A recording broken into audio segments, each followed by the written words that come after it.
Welcome back to my channel. তোমরা সবাই কেমন আছো? আশা করি সবাই ভালো আছো আর তোমাদের ভালোবাসা আমিও খুব ভালো আছি। তো আজকে এখন বাজে 6টা, তো 6টা আগে 7টা বাজবে এরকম হবে। তো এখান থেকেই আমি শুরু করলাম আমার ভিডিওটা। তো আশা করি ভিডিওটা তোমাদের ভালো লাগবে। তো আজকে কী রান্না করব দেখো, তোমাদের সাথে সেটাই শেয়ার করব। তো এখানে কচুরলতি আমাদের গাছের আর কি ভালো করে বেছে কেটে নিলাম, আর দিয়ে কয়েকটা কাঁকড়া ছিল, কিনে নিয়ে আসলাম কাঁকড়াটাও। তো অনেক দিন পরে আজকে কাঁকড়া খাচ্ছি দেখো বন্ধুরা। তো আমি তো এখানে কাঁকড়া কাটার জন্য বসে গেলাম ফাইনালি। আর এটা রান্না হবে কচুরলতি দিয়ে। তো খেতে কিন্তু ভালো লাগে, কাঁকড়ার তেলগুলোও খেতে খুব ভালো লাগে। এইদিকে আমার ফাইনালি রান্না কমপ্লিট হয়ে গেছে। দেখো কচুরলতি দিয়ে কাঁকড়া দিয়ে কালারটা কত সুন্দর আসছে। তো এটা শুকনো শুকনো করে রান্না করব। তো সব কিছু আগে শেয়ার করা হয় না তোমাদের সাথে। তো রান্না হয়ে গেছে। এখানে দেখো একটা মাছে তেল আছে, একটা লতি তো সেটা দেখালাম, আর একটা ছিম দিয়ে রান্না করলাম।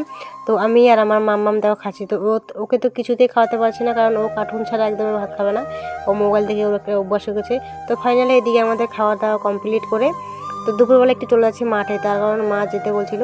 আর দেখো মানে নতুন নতুন সবজি বেরোলো, লাল শাক, তারপর আলু, সব কিছু নতুন উঠলো। তো এতটা একটা বৃষ্টি হয়েছে, মানে বৃষ্টিতে সব নষ্ট হয়ে গেছে। তো ফাইনালি যেখানে বাবা মা আছে সেখানে আমি চলে আসলাম। আর এখানে এসে দেখো আমার এত ভালো লাগছে, কত সুন্দর সুন্দর ফুল। ইচ্ছে করছে কিন্তু ফুলগুলো তুলতে পারছি না কারণ জল। তো আমি সাইড দিয়ে ফুলগুলো নিয়ে আসলাম, আর আমার মেয়েকে দেওয়ার জন্য। আমার মেয়েও বায়না করছিল যে মাম্মা আমাকে ফুলগুলো দাও। আর এই যে যার জন্য আসলাম সেটাই আগে দেখাই। তো বাবা কিন্তু হাঁটে নেওয়ার জন্য সব তুলে নিয়ে ভালো করে তো আঁঠে বেঁধে নিয়ে তারপরে এখানে জল আছে তো ধুয়ে নিচ্ছি, কারণ না ধুলে বালি লাগবে। তারপরে এখানে ব্যাগের মধ্যে প্যাক করে নিচ্ছে।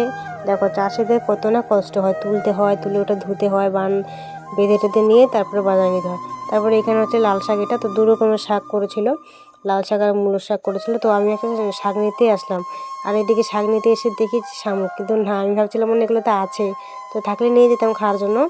তো দেখি এগুলো তো নেই। তো আমার মতো শামুক খেতে ভালোবাসে একটু প্লিজ কমেন্টে জানাও। আর অনেকে হয়তো খারাপ কমেন্ট করবে যে দিদি ভাই তোমরা আবার শামুক খাও নাকি। তো আমরা এটা খাই, কিন্তু আমরা সবসময় মানে পাই না সেরকম আর কি, আর কুড়া তো আমরা যাই না, তার জন্য আর কি আমাদের খাওয়া হয় না। আর এটা খেলেও কিন্তু খুব ভালো, চোখের জন্য ভালো, আর বাচ্চাদেরকে খাওয়ালেও ভালো। তো আমার সাথে সাথে আমার মামাকেও খাওয়া যায় যদি পাই আর কি সেরকম। তো ধারে ধারে দেখলাম আর কি, পেলাম।